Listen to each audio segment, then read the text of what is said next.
சிபிஐக்கு இப்போ செந்தில் பாலாஜியோட இந்த டிரான்ஸ்ஃபார்மல் கொள்முதல் வழக்கையும் இப்ப மாத்திருக்காங்க. என்ன நினைக்கிறீங்க சார்? என்ன மாதிரியான செயல்பாடு இது? அதுக்கு செந்தில் பாலாஜி தெளிவான விளக்கம் சொல்லியிருக்கார். நாங்க 87ல இருந்து என்ன நடைமுறை கடைபிடிக்கப்படுகிறதோ அதே நடைமுறையை தான் நாங்களும் இப்ப கடைபிடிச்சிருக்கோம். எந்த தவறும் செய்யவில்லைங்கிறத தெளிவுபடுத்திட்டார். நான் நீங்க கேட்டதுனால இதன் மூலம் இன்னொரு செய்தியை சொன்னேன். 2011 இருந்து 21 வரை 10 ஆண்டு காலம் அதானி அவர்கள் நிலக்கரி கொள்முதல் பண்ணி கொடுத்தாங்க. அந்த நிலக்கரி கொள்முதல் பண்ணக்கு 6 7 எரிதிறன் உள்ள நிலக்கரியை சப்ளை பண்றேன்னு சொல்லிட்டு 4 எரிதிறன் தரம் குறைந்த நிலக்கரி சப்ளை பண்ணியிருக்காங்க. அதுக்கு கண்ட்ரி ஆஃப் ஆரிஜின் சர்டிபிகேட் ஒன்று கொடுப்பாங்க. எந்த கண்ட்ரியில் நிலக்கரி கொள்முதல் பண்ணமோ அந்த ஆரிஜின் சர்டிபிகேட்ல தான் என்ன எழுதியிருப்பாங்க, அந்த நிலக்கரியினுடைய தரம் எழுதியிருப்பாங்க. அந்த ஆரிஜின் சர்டிபிகேட் இல்லாம அவங்களுக்கு பணம் கொடுக்க கூடாது. ஆனால் ஏடிஎம்கே ஆட்சி அதானி நிலக்கரி சப்ளைல ஆரிஜின் சர்டிபிகேட்டே இல்லாம ஒரு ஃபேக் நிறுவனத்தை வச்சு இது தரமானதான்னு சொல்லி ஃபேக் காட்டு சர்டிபிகேட் கொடுத்து முழு ஊழல் பண்ணது ஏடிஎம்கே ஆட்சியில அதானி சேர்ந்து பண்ணாங்க.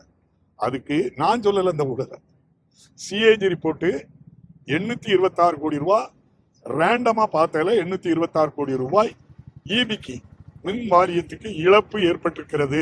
எதுல இருந்து? அதானிய ஏடிஎம்கே ஆட்சியில 2011 இருந்து 21 வரைக்கும் அவங்ககிட்ட அதானிட்ட நிலக்கரி கொள்முதல்ல மட்டும் 826 கோடி ரூபாய் ஈபிக்கு இழப்புன்னு சொல்லியிருக்கு.